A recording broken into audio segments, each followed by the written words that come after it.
ആ പിന്നെ 10-15 ദിവസത്തിന്റെ ഉള്ളില് ഇക്ക നാട്ടിക്ക് വരണ്ടിട്ടാ. ഇപ്പജി വരണേന്റെ മുന്നേ വിളിച്ചിട്ട് ഫോണ് വെച്ചിട്ടേ ഉള്ളൂ.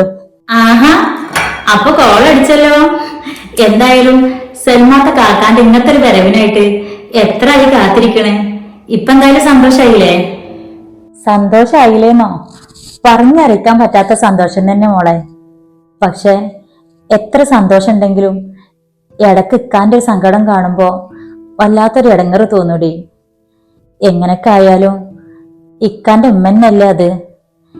ഇമ്മ ഇക്കാനൊന്നും മനസ്സിലാക്കാത്തോണ്ട് എന്തോരം ഇടങ്ങറുണ്ട് എന്നറിയോ ഇക്കാന്റെ ഉള്ളില്. ആദ്യത്തെ കാര്യം അങ്ങനെയൊക്കെ തന്നെ സൽമാത്ത. ഉള്ള കാര്യം മുഖത്ത് നോക്കിക്കണ്ട് പറയെങ്കിലും ആദ്യക്ക് ഉമ്മാന്ന് വെച്ച ജീവനാണ്.